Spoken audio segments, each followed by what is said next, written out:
Party में था और अपने जीवन का तीसरा चुनाव लड़ रहा था। 85 में जीत चुका था, 89 जीत चुका था। हमारे क्षेत्र में एक जोगा में कांड हो गया था 90 में, जिसमें बहुजन समाज पार्टी की एक जनसभा पर सामंतवादियों ने गोल बना के आक्रमण किया और 4 लोगों की हत्या हुई।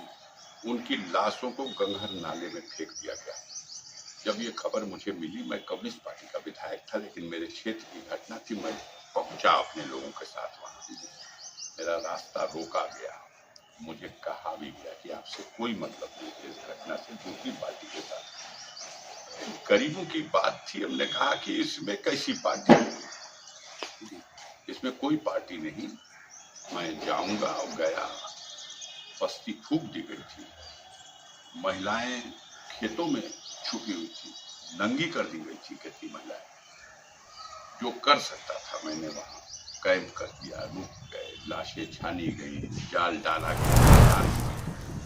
बाप दादा की जो बची खुची जमीनें बची हैं, उनमें से कोई टुकड़ा बेच के चुनाव लड़ूंगा, क्योंकि चुनाव के प्रचार के संबंध में जो आवश्यक खर्च है, जिसकी अनुमति हमारा चुनाव आयोग भी देता है, तो उसका तो प्रबंध करना होगा। और मैं इस तरह से निचोड़ा गया हूं कि उसको शब्दों में नहीं बयान कर सकता। दूसरा होता, उनके साथ जो खड़ी हुई पूरी टीम है, समाज के गरीबों में उनके बारे में जब आप पता करेंगे तो ये उनको सताने वाले लोग हैं, कमजोर को और गरीबों को। और गरीब हमारी शरण में आता है तो हम उनकी रक्षा करने वाले लोग हैं। तो ये तो मिलन संभव नहीं है। और पसंद उनको वो इसलिए है कि वो उनके स्वजातीय सिस्टम से मेल खाते हैं, और हम इसलिए नापसंद हैं कि हम गलत को गलत कहते आए हैं। हमारे पूर्वजों ने भी कभी गलत को सही नहीं कहा। तो हम लोग उस उसूल पे कायम हैं। मर जाएंगे, मिट जाएंगे, लेकिन आप चाहोगे कि गलत को हम सही कह दें और आप हमको नतमस्तक करा लोगे जुल्म अत्याचार से। तो मैं जेल में था 90 दिन। 90 दिन में कई मुलाकात किया आपके अधिकारियों ने, और ये टेस्ट लेने की कोशिश की कि टूट गया कि नहीं टूट गया। और दरी थी, एक दरी जो जेल में ही बीनी गई थी, उसी दरी पे सोता था, और उसी की एक मार्किन की चादर थी, उसी चादर को ओढ़ता था, उसी दरी पे सो करके। हर बार यही था कि कुछ आप अगर अपनी, अरे भाई, जैसे टेस्ट लेने का क्या तरीका था? अरे मोटा उसमें कई लोगों की नौकरियां खतरे में पड़ जाएंगी। मैं उसको नहीं करना चाहूंगा। बस इतना है कि वो टोने की कोशिश की जाती थी कि टूटा कि नहीं। लेकिन जब उन्होंने देखा, प्रचंड गर्मी थी, 46 डिग्री। 15 जुलाई 2001 में ये उसरी चट्टी पे आक्रमण हुआ। उस आक्रमण में मुख्तार का जो सरकारी गनर था वो मारा गया। एक उनका कार्यकर्ता रुस्तम उर्फ बाबू मारा गया। और जवाबी कार्रवाई में इन लोगों की तरफ से जो बचाव में गोली चली, उसमें हमलावरों में से एक जो उस समय अज्ञात था वो भी मारा गया। 1 हफ्ते बाद पुलिस ने उसकी पहचान करके बताया कि ये हमलावर, इसका नाम था मनोज राय, ये बिहार का रहने वाला था। अब सन 2023 में घटना के 22 साल के बाद एक मुकदमा लिखा गया है, और वो मुकदमा लिखा गया है, मनोज राय के पिताश्री ने एक एप्लीकेशन बिहार से उत्तर प्रदेश के मुख्यमंत्री को पोर्टल पे भेज दिया कि साहब वो घटना, मुख्तार के ड्राइवर और उनके लोग घर से हमारे एक दिन पहले 14 को ले गए थे और वहां मार के फेंक दिया। घटना जब वहां से उठा लाए थे तो FIR बिहार में होनी चाहिए, ये हमारा कानून कहता है। लेकिन यहाँ पोर्टल का संज्ञान लेकर के SP से कहा गया, SP ने उसकी जांच करके FIR दर्ज करा दी।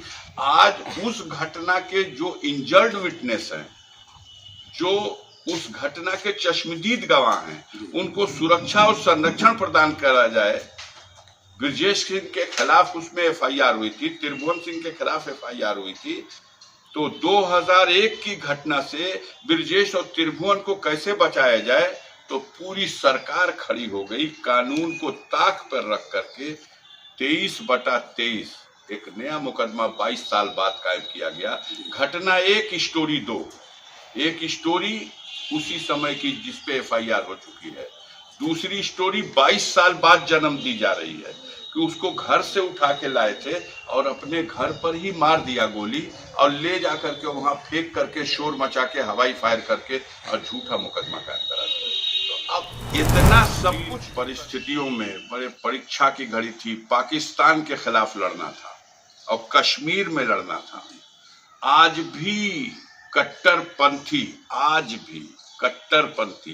पाकिस्तान परस्त या पाकिस्तान के लोग खंजीर का बच्चा कहते हैं ब्रिगेडियर उस्मान के परिवार के सदस्यों। खंजीर सबसे गंदी गाली है, इसे सूअर कहा जाता है। उनके दिलों में नफरत इतनी है हमारे उस पूर्वज के लिए। और आज हम हिंदुस्तान में भी राष्ट्रभक्त अपने आप को कहने वालों की निगाह में उग्रवादी हैं, आतंकवादी हैं, देशद्रोही हैं, सारे मुकदमे। बताना चाहूंगा बीबीपुर गांव जो राष्ट्रीय मानक का विशेषांक है, ब्रिगेडियर उस्मान आपके रिश्ते में आते हैं, मैं उस पर बात करूंगा। एक बार उधर घूमते हुए चला गया था, मैंने वहां देखा अमृत काल चल रहा था, अमृत महोत्सव मनाया जा रहा था। मैंने डीएम को फोन किया, सीडीओ को फोन किया, सीडीओ साहब कह रहे हैं कौन ब्रिगेडियर उस्मान। हमने कहा कि छोड़ दो नौकरी और चले जाओ। मैंने बढ़िया से समझाया, उस वीडियो को आप देख सकते हैं। तो नौशेरा का शेर पाकिस्तान ने इनाम रखा था जी, 50,000 उस समय 1947 में जी 22 जुलाई 1947 को जी जब मोहम्मद अली जिन्ना ने प्रस्ताव दिया और ठुकरा दिया ब्रिगेडियर उस्मान ने। बलोच रेजिमेंट में थे। रेजिमेंट क्षेत्र के गरीबों के लिए एक सुरक्षित स्थान है। आधी रात को भी हम जाएंगे तो गेट खुल जाएगा और मेरी फरियाद सुनी जाएगी, मेरा आंसू पोंछा जाएगा। अब चाहे जितना ये लिख लें, ये लिखते तो हैं, लेकिन जनता और मजलूमों के हितैषी हैं, उनके आंसू पोंछते हैं। यह है सांसद अफजाल अंसारी साहब, जो हमारे भी सांसद हैं, यानी गाजीपुर लोकसभा के सांसद हैं। और आज इनके साथ हमारी वार्ता होने जा रही है। कई एक बिंदुओं पर बताते हैं कि अब यही एक घर बचा है, सब खत्म हो गया। चुनाव में फिर उतरने जा रहे हैं। टिकट मिला है समाजवादी पार्टी से, दूसरी लिस्ट जो जारी हुई उसमें नाम आया। इसके पहले यानी अभी जो कार्यकाल चल रहा है वो बहुजन समाज पार्टी से सांसद हुए थे। इसके पहले भी सांसद थे समाजवादी पार्टी से। भाई साहब, ढेर सारी शुभकामनाएं आपको चैनल पर आने के लिए। धन्यवाद। पहली बार हमारी बातचीत होती रही है, पहली बार हो रही है। यद्यपि विविध कार्यक्रमों में यदा कदा मुलाकात होती रही, मंच पर साथ में भाषण करने का भी अवसर मिला, सुनने का अवसर मिला। आज पहली बार छवि जो वैश्विक स्तर पर, आप केवल भारत स्तर पर यह छवि नहीं है, क्योंकि हमारे देखने वाले तो 180 देशों में हैं। लोग पूछते भी रहते हैं। वैश्विक स्तर पर एक छवि जो क्रिएट की गई कि यह लोग माफिया हैं, गुंडे हैं और गैंगस्टर वाले हैं, हत्यारे हैं, लोगों को का शोषण करते हैं, लूटते हैं। फाटक के नाम से आपका यह प्रतिष्ठान और एक वातावरण रहा है राष्ट्रीय आंदोलन। देश को आज़ाद कराने में भी आपके परिवार की बड़ी भूमिका रही है। अगर देखा जाए तो रिश्ते नाते के लोग भी रहे हैं, फ्रीडम फाइटर रहे हैं।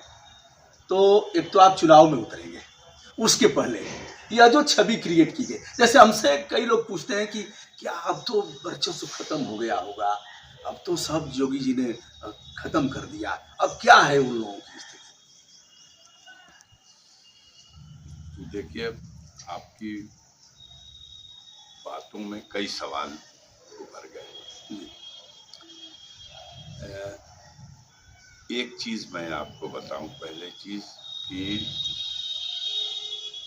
जिन लोगों का अपना कोई इतिहास नहीं होता, वो दूसरों के गौरवशाली इतिहास को जब देखते हैं, सुनते हैं, पढ़ते हैं,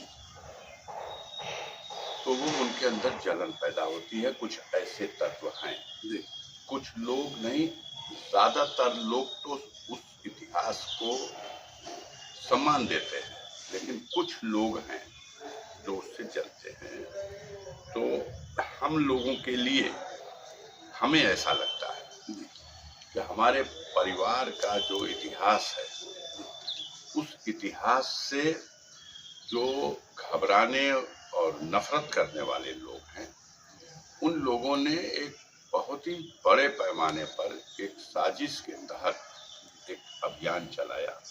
उसमें मीडिया का बड़ा रोल रहा, प्रशासनिक मशीनरियों को इस्तेमाल किया गया और फिर इस तरह से छवि को धूमिल करने का एक प्रयास किया गया कि उसी की छाया आपको दिखाई देती है जब तमाम तरह के हमारे साथ नाम के साथ जोड़ करके लक़ब लगा दिए जाते हैं।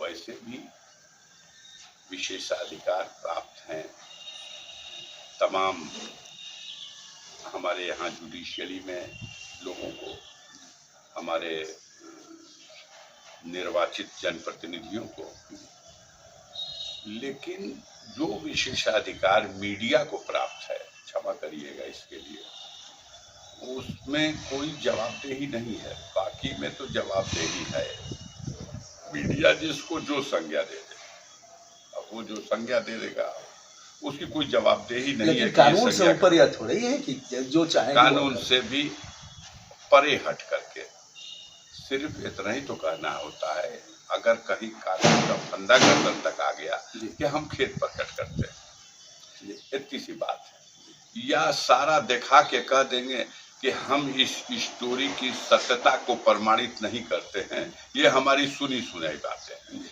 हमारा एविडेंस लॉ कहता है कि सुनी सुनाई बातें ये हियर से एविडेंस है, ये शून्य है, लेकिन फिर भी आप दिखाएंगे, फिर भी आप कहेंगे और अंत में ये कह देंगे, तो कोई बात नहीं, ये मीडिया ने बनाई जी।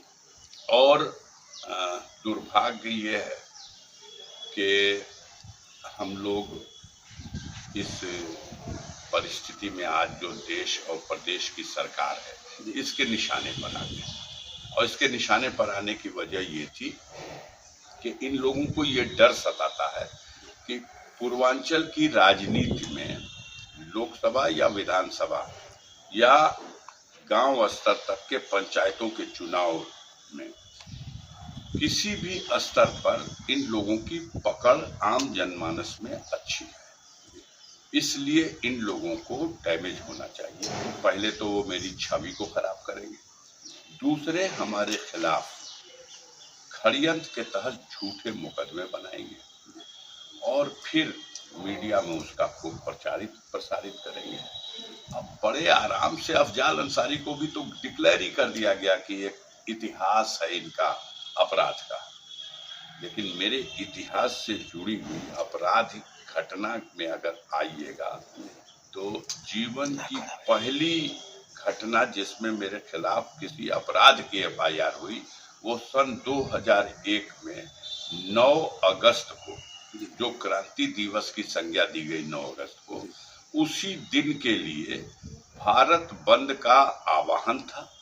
राष्ट्रीय नेतृत्व के आह्वान पर इस तहसील मोहम्मदाबाद पर भी एक आयोजन था। मंडी समिति से जुलूस निकला।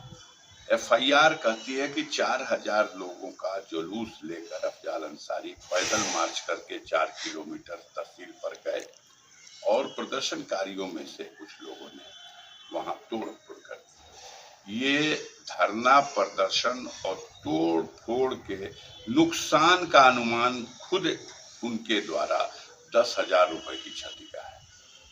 वो एक आपराधिक घटना का मुकदमा है जो 2001 में आया, जबकि मैं राजनीति में सक्रिय सन 80 से हूँ। कामरेड सरजू पांडे को अपना गुरु तस्लीम करके उन्हीं के सानिध्य में हमने राजनीति शुरू की। 1985 में सरजू पांडे ने सिंबल दे करके कम्युनिस्ट पार्टी के सिंबल पर लड़ाया और चुनाव फिर जीत का सिलसिला शुरू हुआ। मेरे ऊपर जब ये मुकदमा हुआ, उससे पहले मैं 3 चुनाव इस क्षेत्र का विधायक का चुनाव जीत चुका था। अब उसके बाद अगर पूछेंगे तो दूसरी घटना जिसमें मेरा नाम आपराधिक घटना में एक षड्यंत्रकारी की भूमिका बता करके लाया गया, वो था 2005 में। जब 2005 में भामरकोल थाने में FIR लिखाई गई स्वर्गीय विधायक कृष्णानंद राय जी के हत्या की घटना के संबंध में, तो उसमें मेरा नाम FIR में एक षड्यंत्रकारी हैं आप इस घटना के लिए। हालांकि उस दिन सदन चल रहा था और देश की संसद में मैं मौजूद था, लेकिन FIR षड्यंत्र तो कहीं भी किसी से कर सकते हैं, ये कल्पना के साथ इन्होंने दर्ज करा दी। अफसोस है कि उस FIR में CBI ने विवेचना की, चार्जशीट दे दी और मुकदमे का विचारण दिल्ली में सुप्रीम कोर्ट के आदेश से CBI के स्पेशल न्यायालय में हुआ और हम उस मुकदमे से बेदाग बरी कर दिए गए। लेकिन उस मुकदमे को आधार बना के एक दूसरा मुकदमा मोहम्मदाबाद थाने में, कि आपका नाम उस घटना में है इसलिए आपके विरुद्ध यूपी गैंगस्टर एक्ट भी चलाया जाएगा, और गैंग चार्ट में एक मुकदमे को, वही कृष्णानंद राय हत्याकांड वाले मुकदमे को लिस्ट में डाल के अनुमोदन लिया और मुकदमा चला। अब क्या कहा जाए, वो मुकदमा चला और उस मुकदमे में मेरी 4 साल की सजा कर दी गई। मूल मुकदमा छूट चुका है। माननीय सर्वोच्च न्यायालय के जो आदेश आए हैं उनको पढ़िए, देखिए। क्या इसके विस्तार में जाऊं? मुझे उम्मीद है कि इस सजा के खिलाफ हमने हाईकोर्ट में अपील की है, हमें न्याय मिल जाएगा। और जो सजा से, आदेश से प्रभावित होकर मेरी सदस्यता से मुझे डिस्क्वालीफाई किया गया या चुनाव लड़ने से अयोग्य घोषित किया गया, उसके लिए मैं सुप्रीम कोर्ट गया, तो वो सजा का आदेश अपील के निस्तारण तक के लिए स्थगित कर दिया गया। 5 बार विधायक और 2 बार सांसद रहे अफजाल अंसारी का यह कहना है कि जब विधायक कृष्णानंद राय की हत्या हुई तो उस समय में सदन में मौजूद था। सदन में योगी आदित्यनाथ जी भी थे और तमाम मेंबर ऑफ पार्लियामेंट थे, लेकिन हमारे ऊपर षड्यंत्र का मुकदमा किया गया। 2001 का उल्लेख किया गया, धरना प्रदर्शन, घेराव, और अब थोड़े कम जरूर हो गए हैं, लेकिन पहले होते रहते थे, चक्का जाम होता रहता था। अभी भी भारत बंद और ऐसे आयोजन होते रहते हैं। बंद का आयोजन असंवैधानिक है, विधि विरुद्ध है, संविधान इसकी इजाजत नहीं देता। लेकिन ऐसे मामले में मुकदमा करके जनप्रतिनिधि हैं तो जाएंगे ही। अगर तोड़ फोड़ कुछ इस तरह का नहीं हुआ है तो मुकदमा नहीं होना चाहिए, ऐसा कहना है। लेकिन रंजिश बस साजिश के तहत और हमारी जो पृष्ठभूमि है राजनीतिक और राष्ट्रीय आंदोलन के इतिहास में जो महती भूमिका रही है, उसको खत्म करने की नीयत से ऐसा किया गया। क्यों भाई साहब? बिल्कुल यही था कि उस चर्चा को बंद कर दिया जाए। ये चर्चा बंद होनी चाहिए कि जब देश गुलाम था तब इंडियन नेशनल के कांग्रेस के प्रेसिडेंट की हैसियत से डॉक्टर मुख्तार अहमद अंसारी के नेतृत्व में, जब वो 1926 में 1927 में इंडियन नेशनल कांग्रेस के प्रेसिडेंट चुने गए थे, तब उनकी भूमिका देश के स्वतंत्रता संग्राम आंदोलन में क्या रही, किस तरह से एक नायक की भूमिका में उन्होंने जो अलगाववादी ताकतें थी, जो मोहम्मद अली जिन्ना के नेतृत्व में देश में मुस्लिम लीग बड़ी तेजी से यहाँ के माइनॉरिटी के बीच में अलगाववाद की जड़ें गहरी करती जा रही थी। जब डॉक्टर अंसारी कांग्रेस पार्टी के प्रेसिडेंट हुए तो उन्होंने उस मिशन को बहुत हद तक रोकने में सफलता हासिल की थी। तो वो सारी चीजें छुपे कैसे? और एक डॉक्टर मुख्तार अंसारी के नाम का सवाल नहीं, हमारे पूर्वजों में गर्व है कि फरीदुल हक अंसारी थे जो प्रजा सोशलिस्ट पार्टी के फाउंडर थे और वो 2 बार राज्यसभा के MP रहे हैं। फरीदुल हक अंसारी के शिष्य थे ये चंद्रशेखर जी जो वजीर आजम रहे हैं। फरीदुल हक अंसारी पंडित नेहरू के सहपाठी नहीं थे, वो रूम पार्टी थे और एक ही साथ बार एट लॉ की डिग्री लेकर के एक ही यूनिवर्सिटी से ये लोग वापस जब हिंदुस्तान आए थे एक जहाज से आए और एक ही दिन दोनों गिरफ्तार हुए थे स्वतंत्रता संग्राम आंदोलन में और दोनों को एक ही जेल में फिरोजपुर में रखा गया था और उनकी माता जी का निधन हो गया था। यह अपनी पूरी जमींदारी की जमीनें उन्होंने जब वो छूट के आए तो उन्होंने ये सोनाड़ी, मलसा, मलिकपुरा, ये जो गांव हैं करील के बड़े बड़े, इन गांवों में जो उनकी जमीनें थी उनको उन्होंने अपनी माता के निधन का जो फातिया किया था उसमें उन्होंने सैकड़ों गरीब लोगों को फ्री में दान कर दिया था। वो फरीदुल हक अंसारी, हमारे पूर्वजों में डॉक्टर शौकतुल्ला अंसारी, आप उनके बारे में जानते होंगे, वो लोकसभा से भी एमपी रहे हैं, राज्यसभा के भी रहे हैं और उड़ीसा प्रांत के गवर्नर भी रहे हैं। नेहरू जी के खास मित्रों में थे। जब चुनाव पहली बार हुआ था तो 1957 के चुनाव में इस गाजीपुर की सीट पर कांग्रेस पार्टी के उम्मीदवार के हैसियत से वो चुनाव लड़े थे। पंडित नेहरू उनका प्रचार करने आए थे। तब कॉमरेड सरजू पांडे इस सीट पर चुनाव उन्हीं के मुकाबले, उसी में चंद्रशेखर जी भी चुनाव लड़े थे और उसी में डॉक्टर शौकतुल्ला अंसारी भी चुनाव लड़े थे। तो बड़ी शख्सियतें रही। हाँ, अहमद अंसारी साहब यही हमारे बुजुर्गों में थे जो हाई कोर्ट के जज हुए। अब केरल हाई कोर्ट के चीफ जस्टिस के ओहदे पर रहते हुए न्यायिक सेवाओं के लिए उन्होंने जो पुस्तकें लिखी और जो तमाम सुधार कराए वो अपने आप में बेमिसाल है। आज भी लोग याद करते हैं। हमारे चाचा लगते थे आसिफ अंसारी साहब, ये वाला घर उनका है। ये आसिफ अंसारी साहब इलाहाबाद हाई कोर्ट के जज रहे।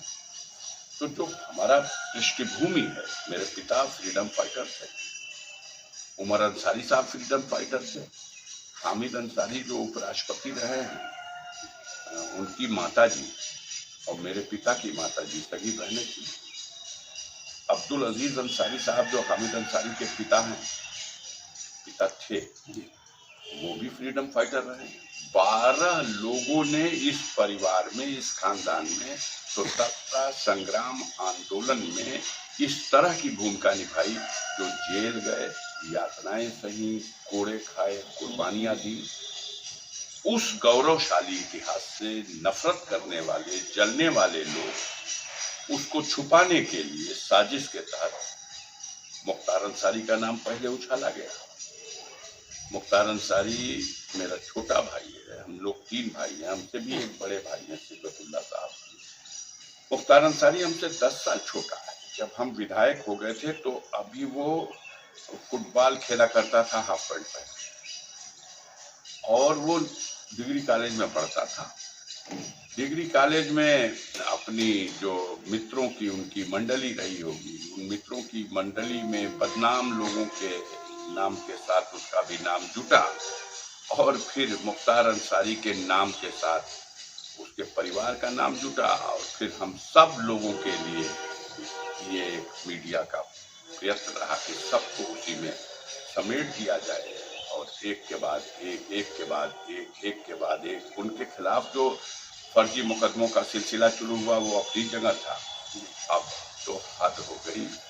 योगी और मोदी की सरकार में कितना निराश और हताश है ये लोग कि मेरे परिवार की महिलाओं को, बहुओं को, हमारे बच्चों को इन्होंने मुकदमों में फंसाया और जेल में डाल दिया और इतने अंदाज के साथ मीडिया में उन खबरों को चलाया गया जैसे कितने बड़े दुर्दांत परिवार और समाज के ये लोग हैं जिन लोगों ने कोई ऐसी घटना नहीं है। पति से मिलने गई थी मेरी बहू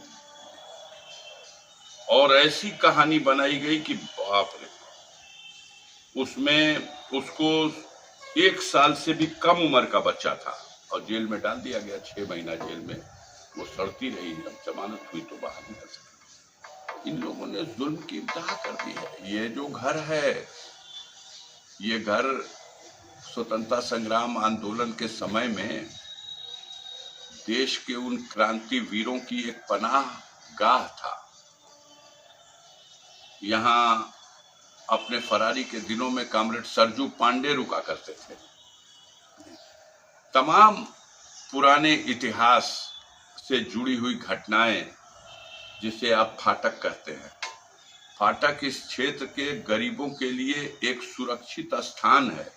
आधी रात को भी हम जाएंगे तो गेट खुल जाएगा और मेरी फरियाद सुनी जाएगी, मेरा आंसू पोंछा जाएगा। अब चाहे जितना ये लिख लें, ये लिखते तो हैं, लेकिन जनता की तरफ से जो निर्णय आते हैं हमारे लिए, हमारे परिवार के लिए, 9 और 10% की आबादी के लोगों को क्या बार बार, 1 बार, 2 बार, 4 बार, 5 बार मैं इस क्षेत्र से विधायक रहा, मेरे बड़े भाई रहे, मेरा छोटा भाई मुख्तार तो चला गया मऊ से जाकर के, वो जहां ब्रिगेडियर उस्मान साहब, बीबीपुर गांव है मऊ जनपद का ही, तो उसने मऊ को पसंद किया और मऊ से वो चुनाव लड़ता है और 5 बार वहां विधायक रहा। उसका बेटा इस समय भी वहां से मऊ से विधायक है। कुछ कसर नहीं छोड़ा इन लोगों ने। दोस्तों आपको बताना चाहूंगा, बीबीपुर गांव जो राष्ट्रीय मानक का विशेषांक है, ब्रिगेडियर उस्मान आपके रिश्ते में आते हैं, मैं उस पर बात करूंगा। एक बार उधर घूमते हुए चला गया था, मैंने वहां देखा अमृत काल चल रहा था, अमृत महोत्सव मनाया जा रहा था। मैंने डीएम को फोन किया, सीडीओ को फोन किया, सीडीओ साहब कह रहे हैं कौन ब्रिगेडियर उस्मान। हमने कहा कि छोड़ दो नौकरी और चले जाओ। मैंने बढ़िया से समझाया, उस वीडियो को आप देख सकते हैं।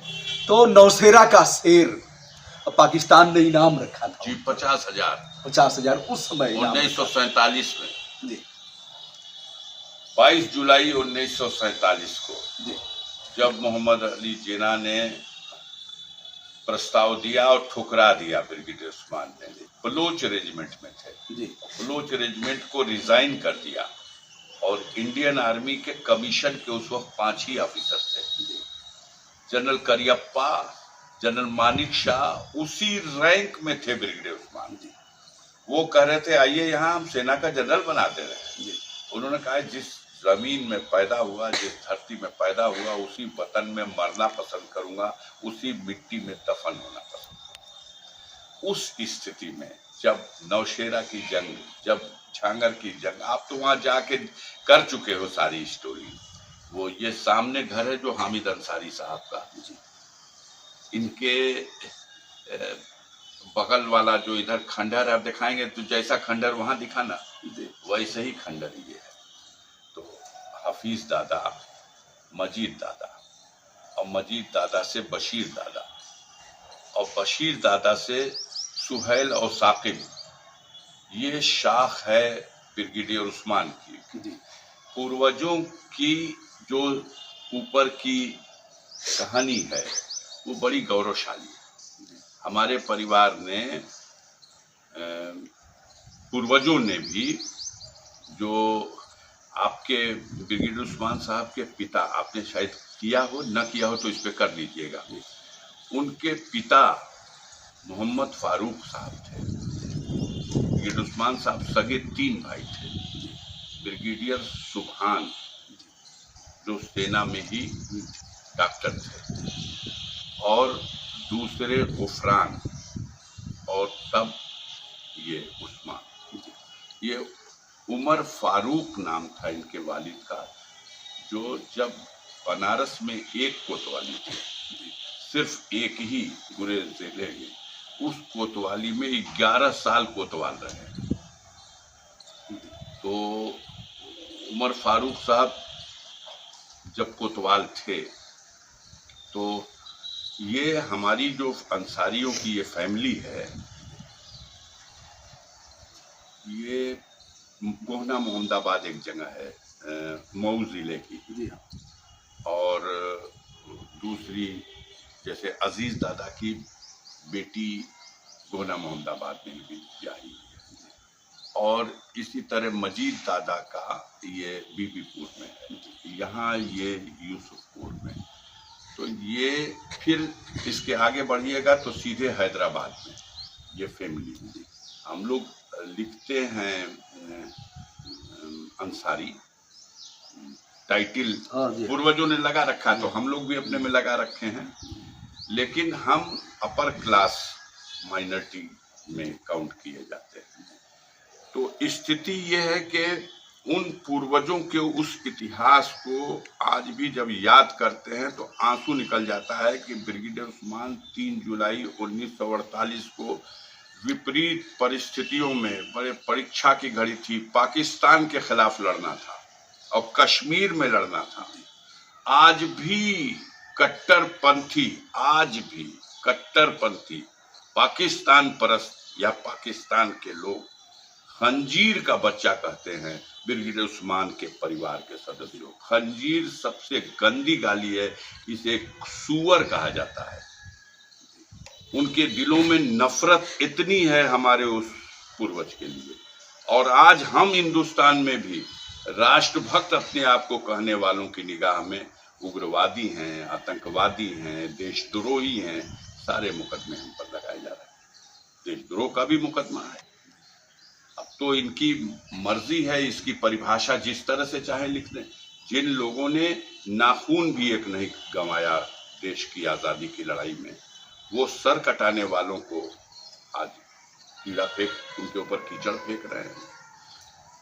वक्त है, वक्त गुलशन पे था तो लहू हमने दिया, जब बाहर आई तो कहते हो तेरा कोई काम नहीं कर। क्या इन लोगों को अमृत काल, अमृत महोत्सव मनाया जा रहा था और जितने फ्रीडम फाइटर थे उनके परिवार में लोग गए और जाकर के उनको सम्मानित किया उनके क्या आपके इस परिवार में जिनका नाम आपने बताया है किसी एक सम्मान दिया उन्होंने। हम दुबे जी आपसे निवेदन करेंगे, दूसरे के बस का नहीं है। यहाँ से सिर्फ 200 कदम उत्तर दिशा में चले जाइए, अपने उन्हीं पूर्वजों में से जो डॉक्टर मुख्तार अहमद अंसारी साहब हैं, उनकी स्मृति में एक विद्यालय की स्थापना 1957 में हुई थी। 1957 में स्थापित वो doctor Mukhtar Ahmad Ansari inter college, ये बगल में है, अपनी जनपद में अनुशासन में, शिक्षा के स्तर में अपना एक मुकाम रखता है। 2200 बच्चे वहाँ पढ़ते हैं, 1100 लड़कियाँ। उस विद्यालय को जाके देखिए, अमृत महोत्सव का तोहफा दिखाई देगा। उसकी बाउंड्री गिरा दी। वो गवर्नमेंट एडेड स्कूल है। उसके सारे स्टाफ, चपरासी से लेके और प्रिंसिपल तक, ये सब कमीशन से इनका सिलेक्शन होता है और वो नियुक्त किए जाते हैं। प्रबंधक मैं था। जो पुरस्कार दिया गया कि उसकी एक बाउंड्री को पैमाइश करा के कहा गया कि ये बाउंड्री की दीवार जहाँ पर साइकिल स्टैंड है, ये जमीन गांव समाज के बंजर के खाते की जमीन है और इसलिए ये दीवार गिरा दी। अब हम उस बहस में नहीं जाते कि वो बंजर थी कि नहीं थी। विद्यालय कई बीघे जमीन में है, लेकिन 80 एयर जमीन में बंजर बताया। और उसमें भी स्कूल ने जो उसमें कब्जा कर लिया है। आधे में सड़क है नगर पालिका की, कब्रिस्तानें हैं लोगों की। जो स्कूल की बाउंड्री है वो 10 फीट अंदर तक और वो पूरी लंबाई तक वो दीवार बंजर की जमीन में है, इसलिए गिरा दी गई। ये पुरस्कार है उस व्यक्ति के लिए जिसके नाम से वो स्कूल है। और अमृत महोत्सव में जो सम्मान दिया गया तो उसमें उन शहीदों की भी, उन विभूतियों की भी जात के आधार पर पहचान की गई।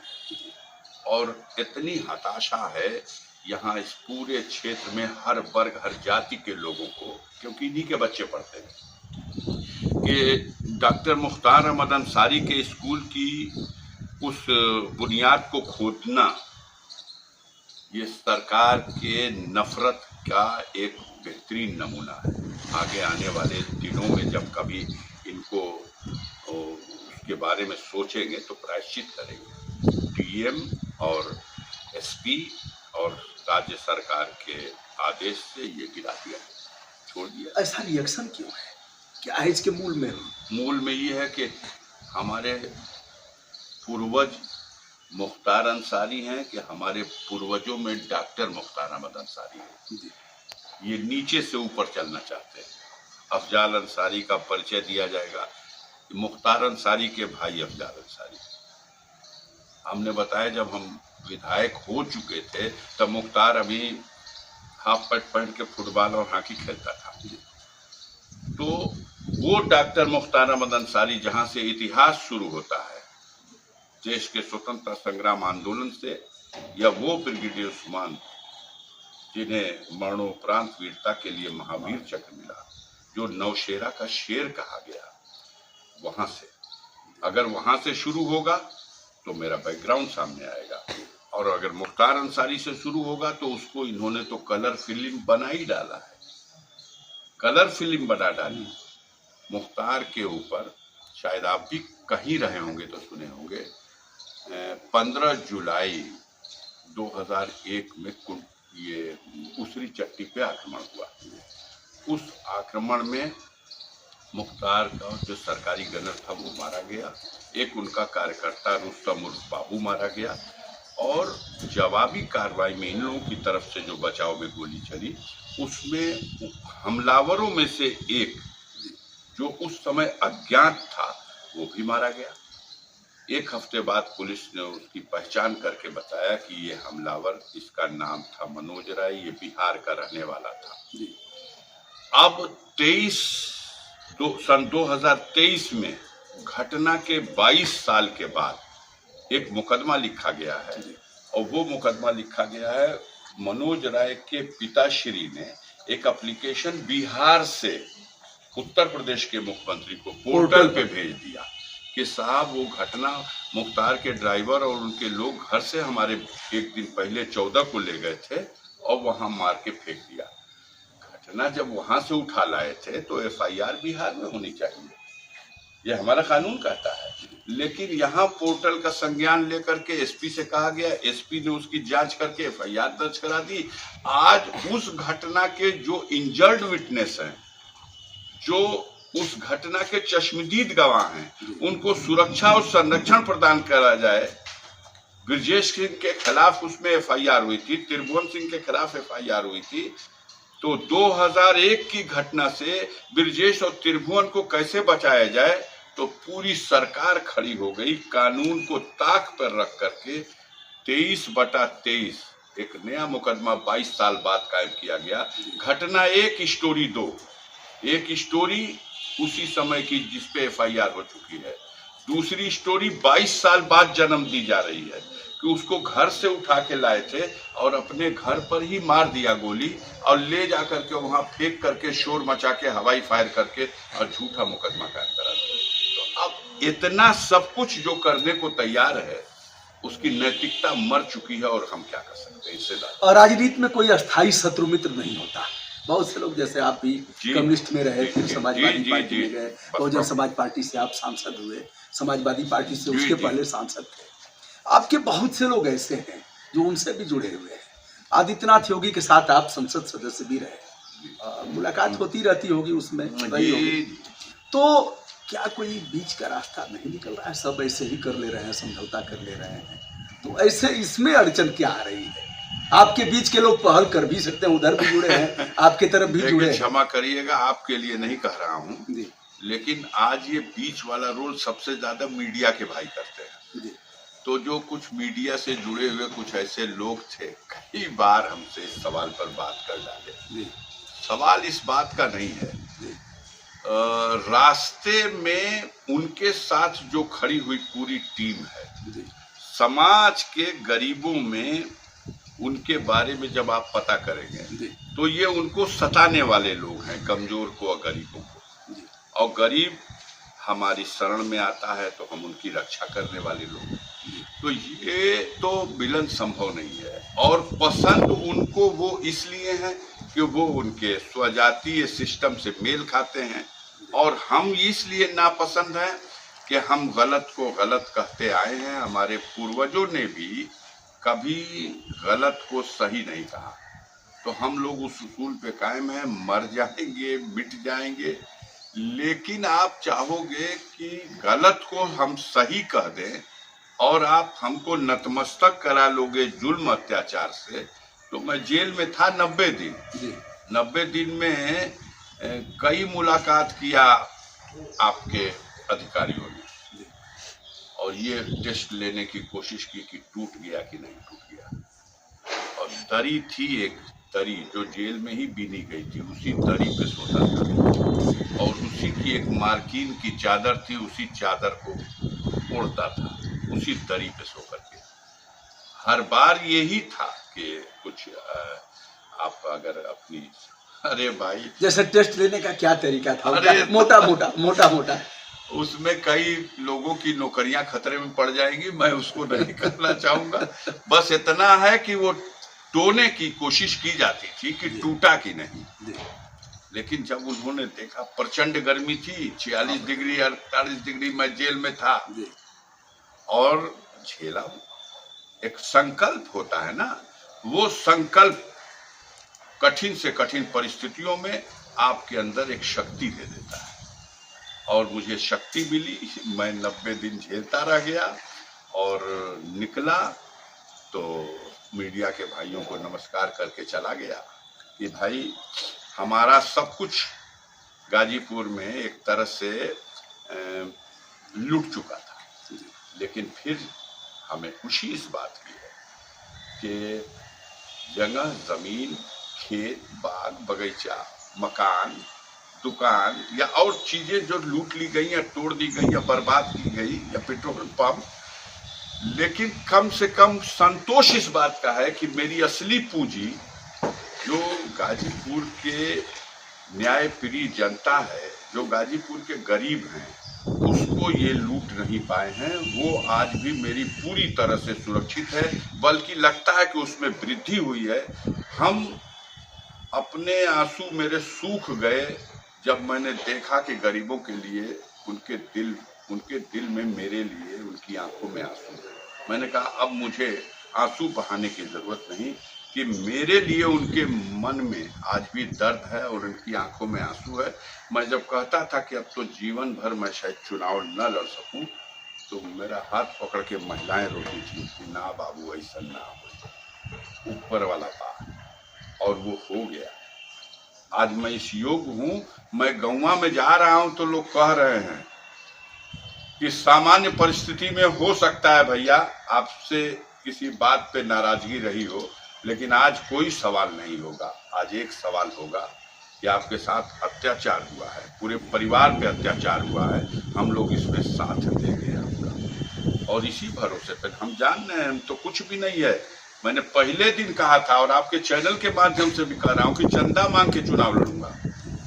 बाप दादा की जो बची खुची जमीनें बची हैं, उनमें से कोई टुकड़ा बेच के चुनाव लड़ूंगा, क्योंकि चुनाव के प्रचार के संबंध में जो आवश्यक खर्च है, जिसकी अनुमति हमारा चुनाव आयोग भी देता है, तो उसका तो प्रबंध करना होगा। और मैं इस तरह से निचोड़ा गया हूं कि उसको शब्दों में नहीं बयान कर सकता। दूसरा होता तो दुबे जी आत्महत्या कर लेता, लेकिन एक संकल्प शक्ति है। ऐसे गुरु का शिष्य हूं जिसने कहा कि ये सब साधन जो है, इसको कभी इसके मोह में मत पड़ना। कौन गुरु? गुरु हमारे एक ही है राजनीति के, वो है कामरेड सरजू पांडे, जो 4 बार सांसद रहे लेकिन घर पे प्लास्टर नहीं हुआ था। वो गाजीपुर में है, कोई आज भी जाके देख ले। मैं फख्र से आज भी कहता हूँ, फख्र से कहता हूँ कि मेरे ऐसे गुरु थे। एक चीज आपने कहा है कि दूसरा होता तो आत्महत्या कर लेता।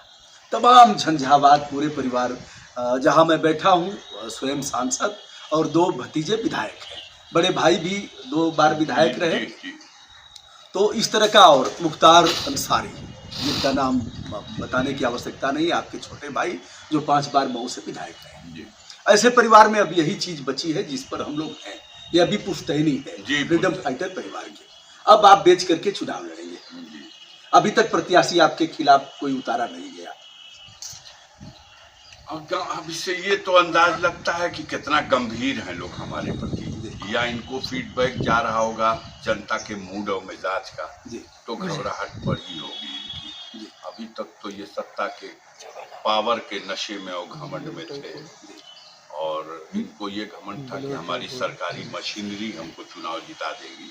तो इससे पहले भी जब भी लड़ा हूँ, सरकारी मशीनरी जब ठीक से विरोध किसी का करने लगती है तो क्या करती है, हमारे लोगों के खिलाफ गुंडाइश चला देगी, 160 का नोटिस देगी, सब 160 में मुचलका कराएगा, और हमारे लोगों से कहा जाएगा 2-2 लाख की जमानत दे दो, हैरेस किया जाएगा, लाल कार्ड दिया जाएगा। लेकिन वे उनके लिए बाधा खड़ी कर सकता है जो लोग लूट करके वोट जीतने वाले हैं। मैं तो जनता का दिल लूट चुका हूँ, और जो दिले लूट लिया किसी का, उसको वोट लूटने की कहाँ जरूरत है। लोग दिन भर ठोकर खाएंगे, गाली सुनेंगे, लेकिन वोट देंगे। और जितने दरोगा जी और तहसीलदार साहब और कोतवाल साहब लोग चापेंगे, उतने वोटवा बढ़ेगा। हम इस रिएक्शन को जानते हैं, जनता के रिएक्शन को। इन लोगों की छवि एक विलन की होती है। बड़े बड़े पद के जिले के मालिक अधिकारी लोग, इन लोगों की छवि, चाहे जितना सरकार इनको सराह दे, यही सरकार को सराह दे, जनता की निगाह में इनकी छवि विलेन की है। और गाजीपुर का इलेक्शन का रिजल्ट साबित करेगा, देखिएगा। हाँ, इन लोगों का जो सत्ता का घमंड गुरूर है, लाए किसी को कैंडिडेट लाए। तमाम चर्चाएं तो चल रही हैं, अब उन चर्चाओं में जाने से कोई फायदा नहीं होगा। ऐसे ऐसे नाम आ रहे हैं। दुबे जी, आप रहे होंगे और आपके जो सामाजिक जीवन है उसको मैं जानता हूँ। जब मैं कम्युनिस्ट पार्टी में था और अपने जीवन का तीसरा चुनाव लड़ रहा था, 85 में जीत चुका था, 89 जीत चुका था। हमारे क्षेत्र में एक जोगा में कांड हो गया था 90 में, जिसमें बहुजन समाज पार्टी की एक जनसभा पर सामंतवादियों ने गोल बना के आक्रमण किया और 4 लोगों की हत्या हुई। उनकी लाशों को गंगहर नाले में फेंक दिया गया। जब ये खबर मुझे मिली, मैं कम्युनिस्ट पार्टी का विधायक था, लेकिन मेरे क्षेत्र की घटना थी। मैं पहुंचा अपने लोगों के साथ वहां, मेरा रास्ता रोका गया। मुझे कहा भी गया कि आपसे कोई मतलब नहीं है इस घटना से, दूसरी पार्टी के साथ। गरीबों की बात थी। हमने कहा कि इसमें कैसी पार्टी है, इसमें कोई पार्टी नहीं, मैं जाऊंगा। और गया, बस्ती फूंक दी गई थी, महिलाएं खेतों में छुपी हुई थी, नंगी कर दी गई थी खेती महिलाएं। जो कर सकता था मैंने वहां कैंप कर दिया, रुक गए, लाशें छानी गई, जाल डाला गया, रात बीत गई। सुबह होते होते उन लाशों को निकाल करके लेके गाजीपुर गए, पोस्टमार्टम कराया, FIR कराई। तो ये लोग, एक नफरत हमारे दिल में, जो इस इलाके के सामंतवादी लोग, जो गरीबों को, देश भले आजाद हो जाए लेकिन ये गरीब आजाद नहीं होगा। ये अपने दामाद को भी अपने दरवाजे पर अपनी खटिया पे नहीं बैठा सकता। मैंने उस वर्चस्व को तोड़ा। जोगा की उस घटना के बाद इन लोगों ने मीटिंग करके तय करके ये किया कि ये रहेगा तो ये नानों का मन बढ़ा देगा। इसलिए सुनियोजित तरीके से कुंडेसर एक मुकाम है, वहां पर रात में मेरी गाड़ी जब प्रचार से लौट रही थी तो कुंडेसर के समीप हमारी गाड़ी पर स्वचालित असलहों से आक्रमण हुआ। उस आक्रमण में 4 लोग मरे और 4 लोग गोली से घायल हुए। मरने वालों में कामरेड सुरेंद्र राय हमारे वरिष्ठ साथियों में थे। वो हम लोगों को क्लास लेकर पढ़ाया करते थे। कभी कामरेड सुरेंद्र राय मार दिए गए, शिवरी गुप्ता मार दिया गया, और यही कमला सिंह, एक करमचंदपुर गांव है, वहां के प्रधान थे, वो मार दिए गए। कैप्टन जगन्नाथ सिंह जो सेना से रिटायर होकर आए थे, कैप्टन थे, उनको 16 गोलियां लगी थी लेकिन वो जीवित बचे थे।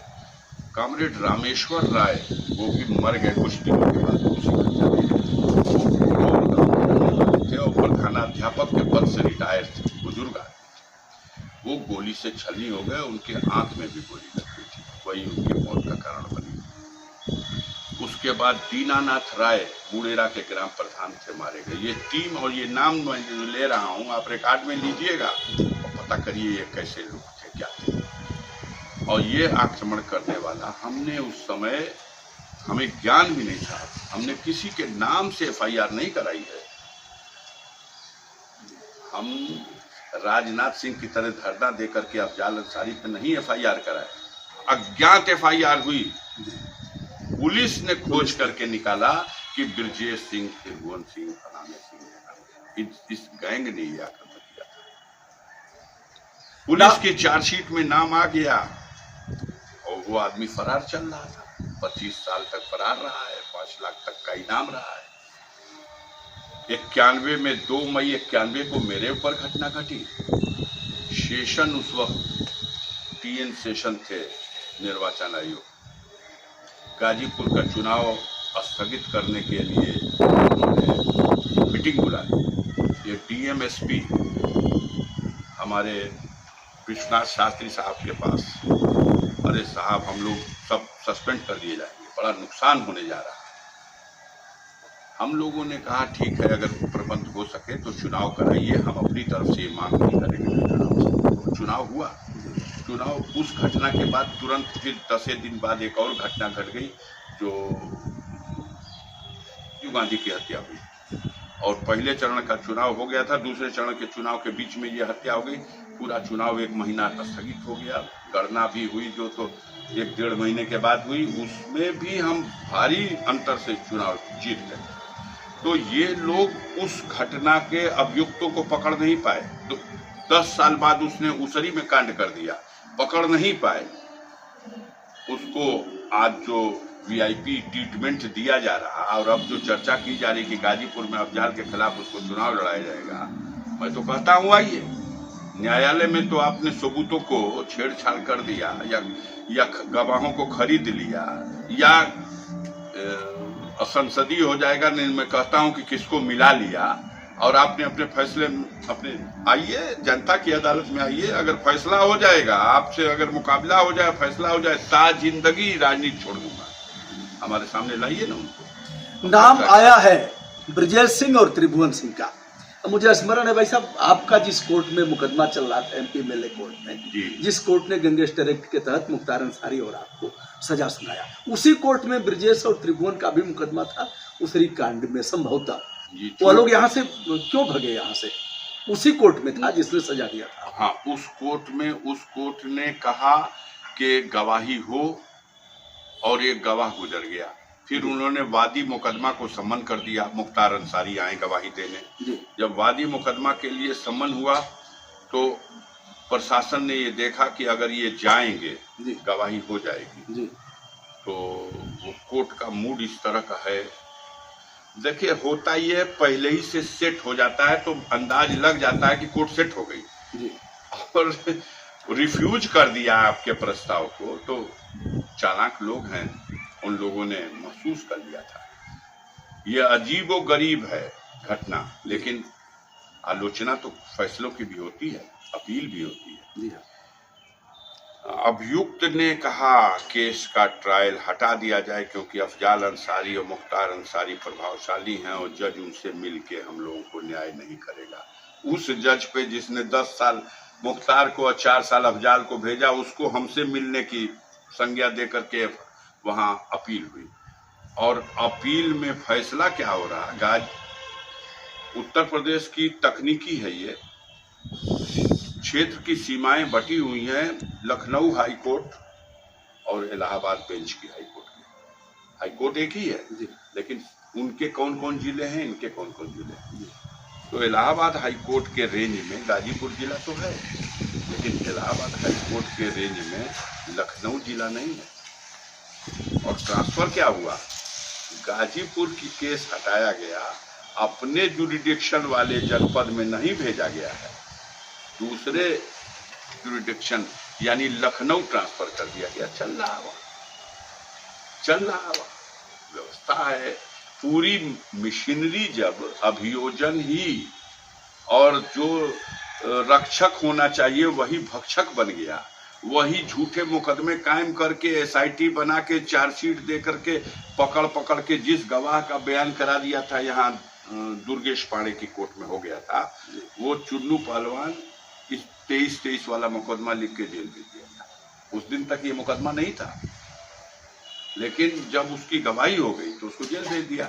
अगले गवाहों को सम्मन हो गया तो लोग डर गए कि ये तो मानेगा नहीं, उसको भेज दिया। उसको अब पिछला चुनाव अफजाल अंसारी ने बहुजन समाज पार्टी और समाजवादी पार्टी के गठबंधन से बसपा के उम्मीदवार थे, भारी मतों से हराया मनोज सिन्हा को, जो 2 केंद्रीय मंत्रालय को धारण किए हुए थे। एक तो रेल राज्य मंत्री थे, दूसरे उनका संचार था स्वतंत्र का। इस बार संभवतः फिर वो आएंगे और बड़ी ताकत है, डबल इंजन की सरकार है, ट्रिपल इंजन की मान लीजिए नगर निगम भी उन्हीं का है। ऐसे में कैसे फाइट करेंगे? और सारी प्रतिकूल परिस्थितियां आपके सामने हैं। देखिए, और किसी फील्ड में तो नहीं कर पाते, लेकिन जनता के बीच में चूंकि इसका फैसला होना है, तो इस फील्ड में इसलिए हिम्मत है कि हमने भी वही 84-85 से चुनाव लड़ने वाली गतिविधियां शुरू की, और मनोज सिन्हा ने भी 84-85 से। हम दोनों एक दूसरे से मात्र 4 किलोमीटर दूर, उनका गांव है 4 किलोमीटर, हम दोनों एक ही कॉन्स्टिट्यूंसी को बिलोंग करते हैं। शिक्षा सत्र भी हम लोगों का साथ ही साथ रहा है। हाई स्कूल की परीक्षा हमने, उन्हीं के पिताजी उस स्कूल के प्रिंसिपल थे, वो नर्सिंग इंटर कॉलेज से हमने भी दिया था, उन्हीं के घर हम रुके थे। उन्हीं के घर रुके? उन्हीं के घर। हमारे परिवार में हमारे पिताजी से, उनके पिताजी से बड़े अच्छे राहो रस्म संबंध रहे हैं, और उनके दादा ऑनरेरी मजिस्ट्रेट रहे हैं जब ब्रिटिश हुकूमत थी, और यहाँ भी मुस्तफा दादा ऑनरेरी मजिस्ट्रेट रहे हैं जब। तो इन पारिवारिक संबंध तो पहले से ठीक था। यहाँ उन्हीं के घर रहते थे और परीक्षा देते थे। हम हाई स्कूल पास किया, और हम लोग पढ़ाई लिखाई में थोड़ा सा उनकी तुलना में कमजोर थे, और वो तो मुकाम हासिल करने वाले थे। पिताजी स्कूल के प्रिंसिपल ही थे। तो सिन्हा जी भी हाई स्कूल पास किए, अब वो चले गए बनारस अपने ऊपर की शिक्षा के लिए, और मैं यहीं गाजीपुर में फिर इंटर भी किया हमने अंसारी स्कूल से, और गाजीपुर में महाविद्यालय जो डिग्री कॉलेज है राजेश्वर सिंह वाला, उसी में हमने अपना बीए और एमए भी वहीं से किया। सिन्हा जी चुनाव में आए 1984 में, और तब कॉमरेड सरजू पांडे यहाँ थे। फाइट हुई थी, और फाइट में इन लोगों ने पहली बार बड़े ही गंदे नारों के साथ चुनाव लड़ा। परिणाम फायदा ले गए ज़ैनुल बशर साहब, और ज़ैनुल बशर साहब चुनाव जीत गए। एक दो वजह थी, एक तो बीजेपी की तरफ से जब मनोज सिन्हा बहुत ही आक्रामक नारों के साथ आए, तो माइनॉरिटी का वोट उनके साथ जुट गया। दूसरा, उसी समय श्रीमती इंदिरा जी की हत्या जो हुई थी, उसकी एक लहर थी पूरे देश में ही, सारी सीटें वो लोग जीते थे, तो यहाँ भी जीत गए थे। तो वो भी 84 से लड़ रहे हैं, 10 चुनाव लड़ चुके धीरे धीरे। हम भी 84-85 से लड़ रहे हैं। नाम आ रहा है मनोज सिन्हा का, त्याग पत्र देंगे तो चुनाव लड़ेंगे। नाम आ रहा है उनके बेटे अभिनव सिन्हा का, हो सकता है। और नाम अभी अफजाल अंसारी साहब ने 2-3 बार लिया है ब्रजेश सिंह का। ब्रजेश सिंह एक ऐसा, दो नाम आते हैं, मुख्तार अंसारी और ब्रजेश सिंह। कहा जाता है दोनों एक दूसरे के खून के प्यासे हैं। इसका विवेचन मैं अपने ढंग से नहीं करना चाहूंगा। ब्रजेश सिंह जब एमएलसी का चुनाव लड़े भाई साहब, तो भाजपा के पास प्रत्याशी नहीं था। नहीं, प्रत्याशी था अंत में ब्रजेश सिंह। वो सब खेला है। जिस कॉन्स्टिट्यूंसी से वो लड़े थे, उसी कॉन्स्टिट्यूंसी से हमारे माननीय नरेंद्र मोदी जी, जो देश के प्रधानमंत्री मतदाता थे, वहाँ एमपी हैं, उस हैसियत से उनके वोटर थे। वोट देने आए ना आए अलग बात, लेकिन ये कैसे माना जाए कि उनकी कृपा के बगैर ये संभव था।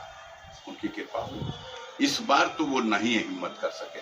उनकी पत्नी चुनाव मैदान में आई, और जो पत्नी चुनाव मैदान में आई, तो इस बार बीजेपी ने भी अपना एक मुखौटा अपने अधिकृत कैंडिडेट के रूप में, कोई पटेल जी थे, उनको खड़ा किया। वो बेचारा प्रेस कॉन्फ्रेंस करके चिल्लाया कि जेल से बैठ के सारे संचालन किए जा रहे हैं, और बड़ी ही इसमें माफियाओं ने वोट को खरीद फरोख्त, और हमारी पार्टी के भी लोग हमसे, और चिल्लाता रह गया, और चुनाव ब्रजेश सिंह की पत्नी जीत गई। मतलब वो त्रिस्तरीय चुनाव में पूरी इस तरह की संभावना बनी रहती है।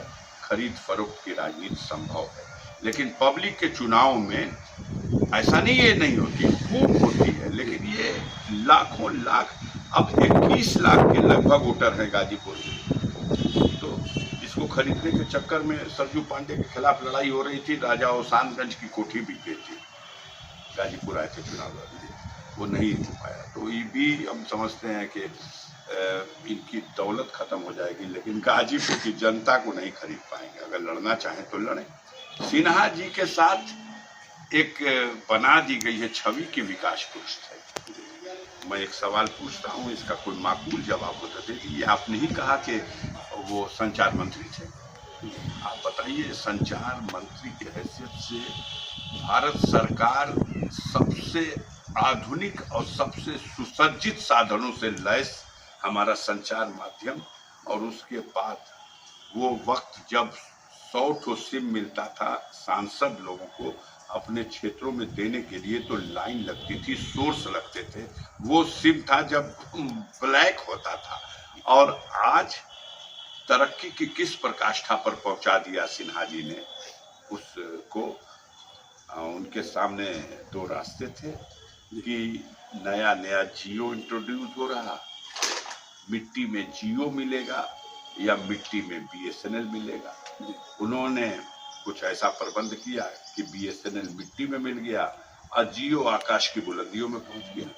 अब भले उसका लाभ अंबानी को मिल रहा, भले उसका घाटा भारत सरकार को, भारत को भुगतना पड़ रहा, लेकिन विकास पुरुष की संज्ञा तो उनको है, और वो विकास पुरुष है, इस पे कभी समीक्षा नहीं हुई। बीएसएनएल के जितने टावर थे सब पर जियो हावी हो गया और बीएसएनएल ध्वस्त हो गया। एक चीज और है भाई साहब, 12,000 मैंने भी दिया है। जो एक और छत पर टावर लगे हैं, एंटीना लगा है, यह अरबों की योजना थी, शायद इस पर लोगों का ध्यान नहीं है। अरबों की योजना, और एंटीना लगा होगा, आप देखेंगे बैटरी है। मैंने भी 12,000 जमा किया था कि अगर वाईफाई चलेगा, और यह देश का पहला जिला था जिसको वाईफाई से समृद्ध किया गया। जी जी, कहीं चला नहीं, सब फर्स्ट हो गया। और ये जो डाक एवं पोस्ट विभाग भी जो था, वो भी अपनी अंतिम सांसें गिन रहा। सारे सुविधाएं दी जा रही उसमें कि अभी सबसे ज्यादा सीनियर सिटीजन्स को इसमें ब्याज पर मिलेगा, फिक्स डिपॉजिट पे भी सबसे ज्यादा दे रहा। लेकिन डाकखानों की हालत ये है कि उनके कर्मचारियों को समय पे तनख्वाह देना मुश्किल हो जा रहा। ये सब विभाग सिन्हा जी के थे। रेल में जितनी तरक्की हो गई हो, पहले छुकछुकैया रेल चलती थी, अब सब बुलेट ट्रेन चल रही है। अब बुलेट न भी है तो एक अलग दृश्य दिखने वाली ट्रेनें कुछ आ गई हैं, उसी को अनपढ़ गंवारों को तो भुलवाया जा सकता है कि यही। चलिए भाई साहब, अवसान की तरफ आते हैं। अभी हमने एक वीडियो लखनऊ में किया, लिखा पढ़ी भी किया, और यह जो ग्रीन टॉयलेट बने हैं उसके मूल में भी मैं हूँ, क्योंकि सबसे पहले आवाज उठाया, सुप्रीम कोर्ट को लिखा, नेशनल ह्यूमन राइट कमीशन को लिखा। जब जवाब नहीं आया तो आरटीआई लगा करके मांगा, तो इन्होंने कहा साहब 4 ट्रेनों में हम शुरू करने जा रहे हैं। ये तब की बात बता रहा हूँ, 2009-10 का। अभी जो केबिन है, केबिन में जो है बड़ी ड्यूटी है उसकी, कहीं शौचालय नहीं है, खड़ा होकर पेशाब करता है, और कहीं जाकर के ऐसे ही शौच कर लेता है डिब्बे में पानी रख करके। तो इसको कैसा स्वच्छता अभियान माना जाए, और रेल का कैसा विकास माना जाए, जिसकी इतनी महत्वपूर्ण ड्यूटी है कि अगर थोड़ा सा दाएं बाएं करेगा तो ट्रेन लड़ जाएगी। अभी तक नहीं बना है। अब अंतिम सवाल यह, 1-2 मामले शार्ट में जो आपने लोकसभा में उठाया है, जो सबसे महत्व का रहा हो, जिस पर आपको लगता हो कि मैंने एक बढ़िया काम किया। देखिए, इन लोगों ने जो हर घर जल, हर घर नल, मेरे समझ से ये 100% फेल्योर योजना है इनकी। हालांकि बहुत महत्वाकांक्षी और बड़ा रुपया, इसमें खरबों रुपया लगा दिया इन्होंने, लेकिन इस योजना का लाभ जितना ठेकेदार कमा लिया। इन्होंने विश्वास जीतने के लिए कहा कि ये योजना ठेकेदार को 10 साल के उस पर दी गई है कि यही लगाएगा, यही संचालित करके, और सारी गलियां जो तोड़ के फेंकी जा रही यही बना करके और 10 साल चला के जाएगा। 5 साल तो हो गया भैया। गाजीपुर का 5 गांव बता देना भैया घूम करके कि ये सेचुरेट हो गया। सेचुरेट इनकी परिभाषा है, सेचुरेट के हर घर में जल और नल हो, सेचुरेट की उसकी जो गलियां तोड़ी गई थी उन गलियों को मरम्मत कर दिया गया हो, और वहां पानी हर घर को मिल रहा। अगर आप 5 गांव गाजीपुर का देखा, 5 साल हो गया, जो हैंडपंप के लिए, चापाकल के लिए, इंडिया मार्का 2 हैंडपंप के लिए जो बजट था वो बंद कर दिया गया। मेरा एक प्रस्ताव है, मैं उस पर भी विचार होना चाहिए कि जितनी धनराशि इस पे खर्च हुई है, इसकी 1/4 धनराशि खर्च होगी और 140 करोड़ भारतवासियों को हर घर में एक नल लग जाएगा। ये इंडिया मार्केट में है। तो इसको आप कभी कलम कागज लेके जोड़ लीजिएगा जो इस पर धनराशि इन्होंने लगाया है। और एक नल पे जो धनराशि लग रही है, इसको हमारे देश में जो परिवार है, उन परिवार में हर घर में एक, हर झोपड़ी में एक वाला भी अगर दे देंगे तो भी उतना उसके 1/4 पैसा भी खर्च नहीं होगा। और वो जाड़ा गर्मी बरसात वो जब चाहे दिन और रात उसे पानी मिल जाएगा। शहरों के लिए तो ये योजना सफल हो सकती है। हमारा गांव जो है वो भौगोलिक दृष्टि से इस तरह के हैं कि कुछ वहाँ बसे, कुछ वहाँ बसे, पूर्वे मजरे जो तमाम हैं। आप एक जगह टंकी बना के ले जाएंगे और बाढ़ आएगी, सड़कें बह जाएंगी, पाइपलाइनें उसी में भी बह जाएंगी। और ये पानी ऐसी चीज़ है कि कोई इसको मरम्मत होने के लिए जो 1 महीना 2 महीना आप कहिएगा इंतजार करो तो कोई कर नहीं सकता। तो ये बहुत ही ज्वलन समस्या है, पीने के पानी की समस्या कि आज़ादी के 75 साल बाद भी हम शुद्ध जल नहीं दे पा रहे। लेकिन इन लोगों की मंशा ये थी कि जैसे बिजली के कनेक्शन हर जगह दिए गए वैसे पानी के कनेक्शन दें, और बिजली भी जिसको हम दे रहे हैं उससे पैसा वसूल रहे हैं, वैसे ही हम पानी का भी पैसा इन देशवासियों से वसूलें। ये गुजराती मॉडल है, बिना पैसे का कुछ नहीं। और चकमा देने के लिए कि हर घर जल, हर घर नल। रो रहे हैं लोग, गांव में जाइए तो कहते हैं लोग अरे सीसी बनल रहे भैया।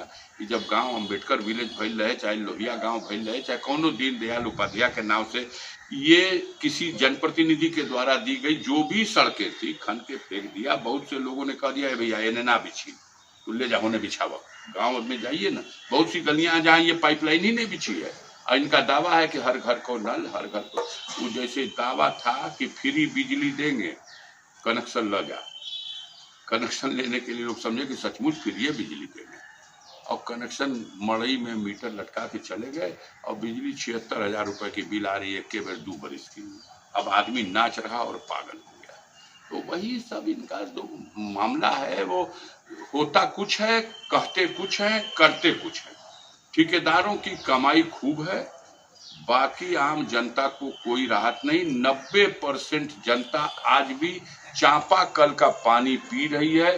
मोदी के नल का पानी 10% लोगों को भी नहीं मिल रहा, और चापाकल का पानी 90% जनता पी रही है। ये योजना फेल। गाजीपुर के लिए एक अरमान मेरे दिल में है। मैं 40 साल से राजनीति में हूँ और कभी उस मुकाम तक नहीं पहुंच सका कि मैं इस इच्छा की पूर्ति कर पाता। एक गाजीपुर में प्रतिभाएं हैं, उनको विकसित होने का अवसर नहीं है। खेल के क्षेत्र में, स्पोर्ट्स के क्षेत्र में गाजीपुर में एक से एक नौजवान थे। एक स्पोर्ट्स कॉलेज गाजीपुर में मेरा अरमान है। अगर मौका मिला भविष्य में तो मैं सर नीचे पैर ऊपर भी करना होगा तो इसको करूंगा। लेकिन गाजीपुर में एक स्पोर्ट्स कॉलेज लाया जाए, इसका प्रबंध होगा। दूसरा अरमान मेरा ये है गाजीपुर में कि गाजीपुर में हमें तुमसे कुछ नहीं मांगना है किसी सरकार से, सिर्फ एक यूनिवर्सिटी दे दो। मेरा नौजवान अपनी उच्च शिक्षा की जिस दिन व्यवस्था कर लेगा वो अपने लिए अपना रास्ता खुद बना लेगा। 300 से अधिक डिग्री कॉलेज हैं लेकिन यूनिवर्सिटी नहीं है। जमीनों का सवाल लोग खड़ा करते हैं। मैंने सुझाव दिया, प्रधानमंत्री नरेंद्र मोदी से भी मिलकर उनको पत्र दिया, मिलकर व्यक्तिगत उनको समझाने की कोशिश की। जमीन जब उन्होंने शब्द कहा तो मैंने कहा यही गौसपुर फिरोजपुर में आप ही की जमीन है, रक्षा मंत्रालय की जमीन है। ब्रिटिश हुकूमत थी तब यही के किसानों की जमीन एक्वायर करके उन्होंने हवाई पट्टी बनाई थी गाजीपुर और पूर्वांचल के बगावत को दबाने के लिए। वो एयर पट्टी आज उसी तरह पड़ी है। 98 बीघा जमीन है। उस 98 बीघा जमीन का जो कोई उपयोग नहीं रहा, उसी के ऊपर आप यूनिवर्सिटी दे दीजिए। इस उत्तर से और इसको लिख करके भी दिया था और उसके तथ्य भी दे दिए उनके सामने। तो हमें लगा कि ये अब इसको मान लेने में कोई गुंजाइश नहीं है। जमीन का बड़ा सवाल था, जमीन ये समाधान है और कोई उपयोग नहीं है। आज तक नहीं हो पाई है, लेकिन मेरा अरमान है कि अगर मैं किसी योग्य रहा तो इस दिशा में मैं बहुत गंभीर होकर के प्रयास करूंगा। और अगर केंद्र में आ गई इंडिया गठबंधन की सरकार तो गाजीपुर की पहली मांग और पहला कार्यक्रम गाजीपुर की यूनिवर्सिटी, जो हमारे नौजवानों और हमारे जनपद के भविष्य के लिए मील का एक पत्थर साबित होगी, उसकी आवश्यकता है, वो मैं पूर्ति करने की कोशिश करूँगा। और स्पोर्ट्स कॉलेज और स्पोर्ट्स कॉलेज, यूनिवर्सिटी और हर घर के लिए एक उनकी टोटी वाला नल अभी नहीं पहुंचेगा, और ये जलकल वाला जो हैंड पाइप है ये पहुंच जाएगा गांव में। शहर के लोग नहीं चापाकल भी चला पाएंगे, शायद उनको लगे कि हम नाजुक हैं, लेकिन गांव का आदमी, गांव की महिलाएं उस चापाकल को उस नल से बेहतर समझेंगी, क्योंकि 50 लीटर पानी देना है। और हमारे घर की हमारी माँ बहनें 50 लीटर पानी में क्या करेंगी? अपने इस्तेमाल में लेंगी कि अपने मवेशियों को नहला सकेंगी? और जब मीटर लगा देंगे ये सब तो वसूली करेंगे सब, और जब चापाकल लगेगा तो उसकी कोई वसूली नहीं होगी। वो 10-10, 20-20 साल से चापाकल जो लगे हैं, चल रहे हैं, वो ज्यादा आसानी से हो सकेगा। बंद है, लेकिन गाजीपुर में आप जाकर के विकास भवन में पता करिएगा, अफजाल अंसारी ने सांसद निधि से बजट दे करके भी गाजीपुर में जो जरूरत की जगह है उन पर इस अवधि में भी इनका हर घर जल नल लगे या न लगे, मैं चापाकल लगा रहा हूं और लगाया हूं। अभी 100 की फाइल डीएम के पास पड़ी है, इंतजार किया जा रहा है कि कैसा इसको टालते रहा जाए कि अधिसूचना जारी। ये प्रधानमंत्री जी से मिले थे आप, तो जो पत्र दिया आपने, क्या उसका कोई जवाब आया? नियमतः तो यही होता है, जैसे आपको भी पत्र दिया जाए तो सांसद को उसका भी मिलता है, पत्र व्यवहार का, कंप्यूटर टाइपिंग का, ऑपरेटर का, ये सब। देखिए, विचित्र लोग हैं ये लोग, समझ रहे हैं। मन होगा तो जवाब पत्र से भी दे देंगे, बुला करके भी दे देंगे, और मन में नहीं है तो न बुला करके कहेंगे न पत्र का जवाब देंगे। कार्रवाई के लिए कुछ शुरू हुआ था तो मुझे लगा था कि ये लोग वो कुछ लिखा पड़ी हुई है, कुछ कार्रवाई उस पर चल, और अब जो भी। कैसा रहा मिलना उनका आपका? बेहतरीन। जब मिलते हैं, समय दे देते हैं और मिलते हैं तो उस समय तो बस आप ग्लैड हो जाएंगे। बहुत अच्छी तरह से मिलते हैं। आइए अंसारी साहब, बैठिए और बताइए। अरे हमने कहा बहुत बहुत धन्यवाद सर, आपने हमको मिलने का समझने नहीं, आप संसद सदस्य हो हमारे, आप टेलीफोन कर लिया करो। अरे क्या कहा जाए, मिलने का गजब अंदाज। 4 ही पत्र दिया, चारों के बारे में विस्तार से बता करके दिया। उस वक्त कठवा पुल बह गया था ना, हाँ, तो इस पुल के लिए दिया था कि, और एक दिया तो उसको उनको अच्छा लगाओ बुरा लगाओ कि ये गंगा ब्रिज बनना रेलवे वाला, ऊपर रोड भी है, बहुत अच्छा है, लेकिन हमीद सेतु बर्बाद कर दिया जाए, ये हमको पीड़ा है। गाजीपुर की जनता चाहती है कि हमीद सेतु बचा रहे, इसके लिए कुछ कीजिए।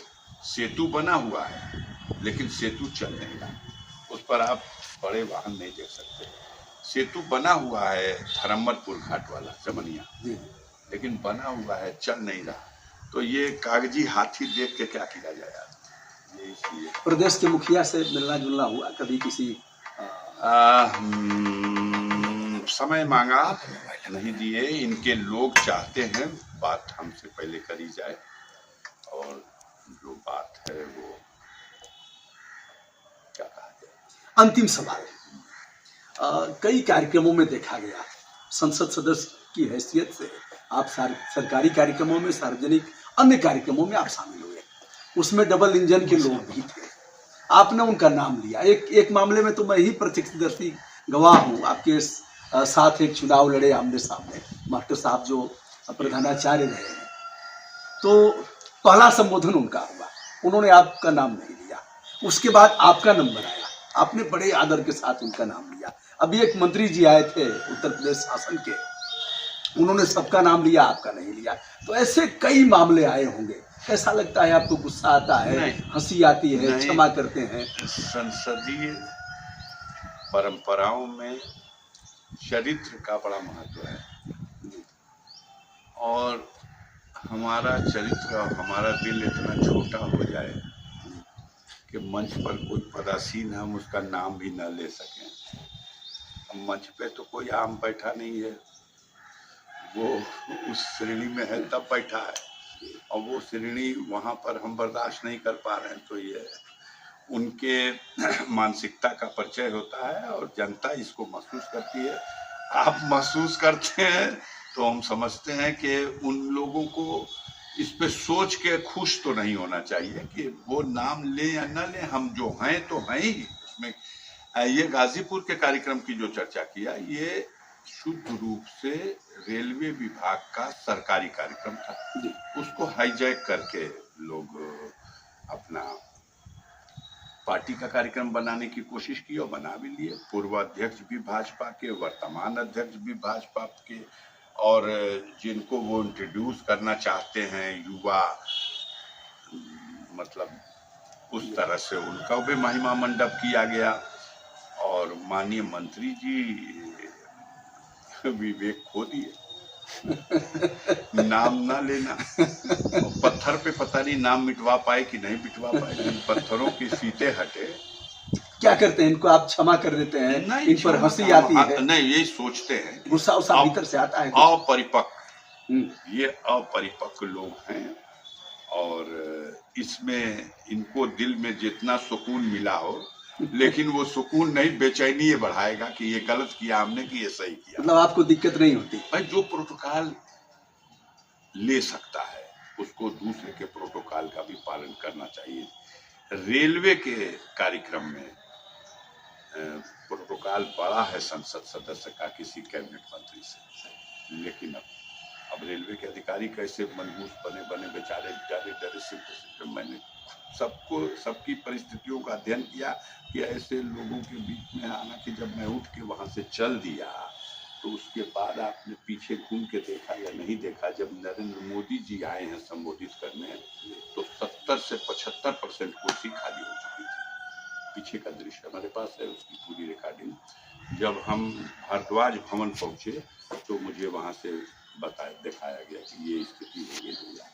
आम लोग जो जाके पीछे से बैठ गए थे, सब लोगों को बुरा लगा है। सब लोगों ने ये देखा कि ये इन लोगों ने अपनी मानसिकता का, वो छोछोरेपन का अपना परिचय दे दिया।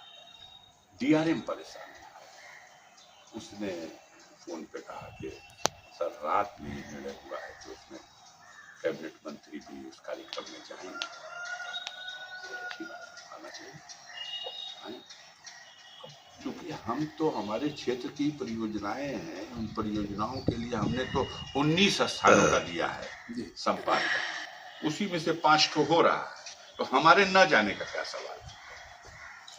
और जो भूगोल बनाया गया था कि जैसे 41,000 करोड़ रुपया आ गया गाजीपुर में, वो मैंने प्रेस के कुछ भाइयों के सामने कह दिया कि ये तो सिर्फ 16.5 करोड़ का मामला है।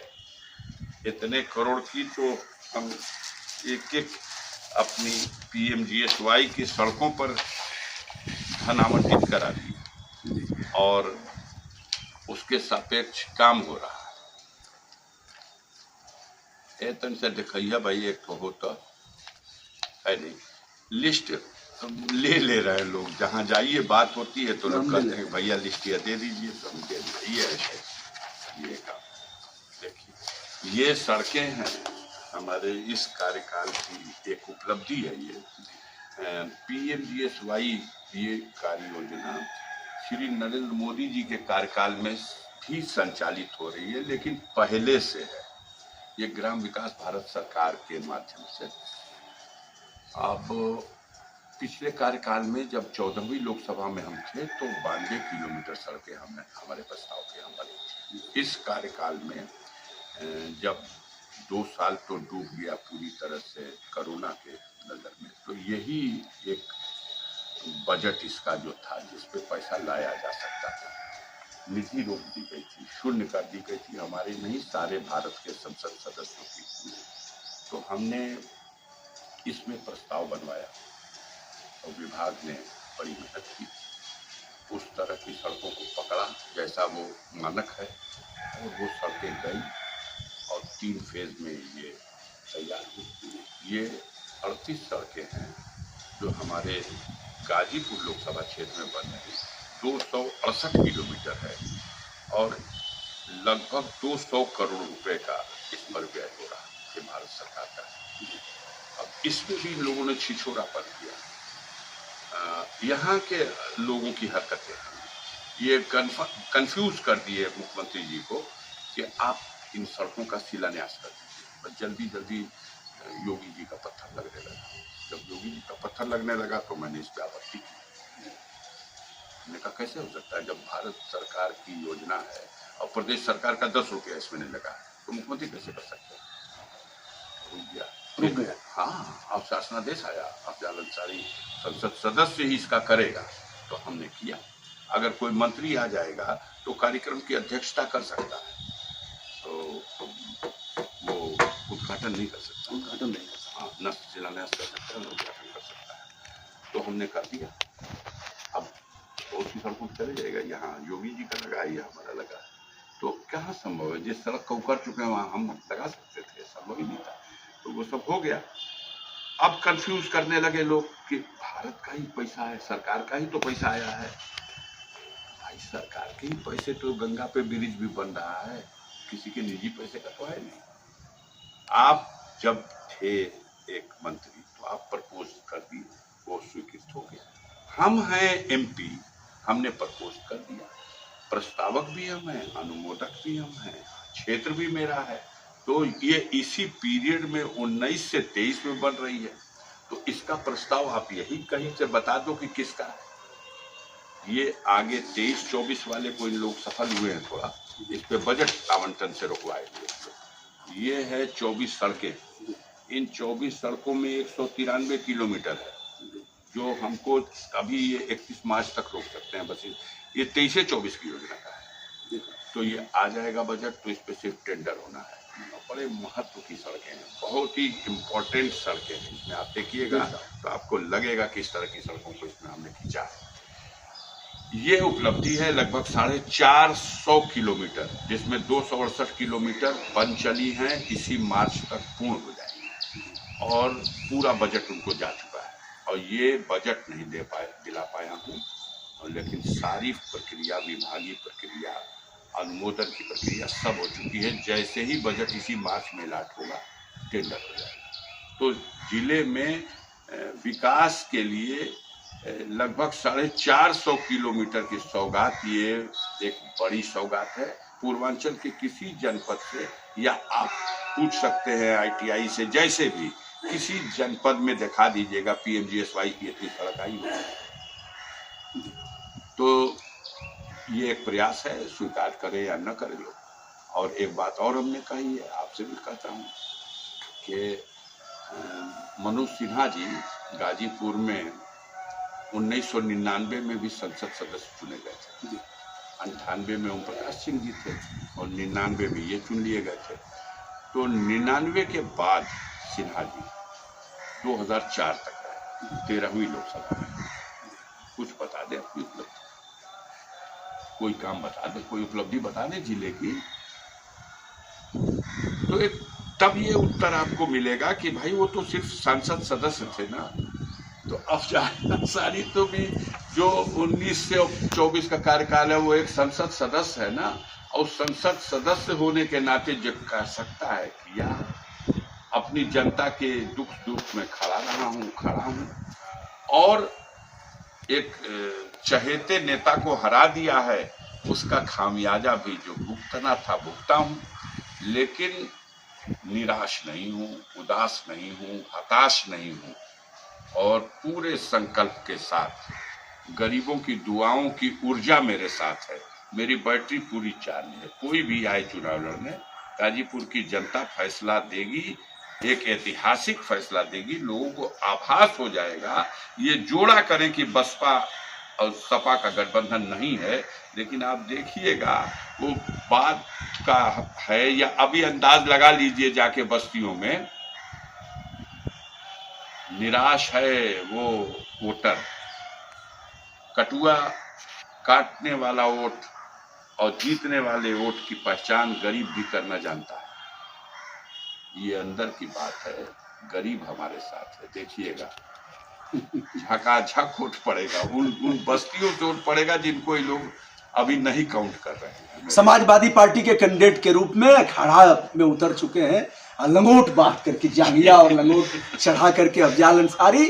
सामने से कौन पहलवान आएगा यह देखना बाकी है, लेकिन उत्साह से लबरेज है कि इस जंग में चाहे जो भी पहलवान आएगा मैं पछाड़ूंगा और पछाड़ करके जीत हासिल करूंगा।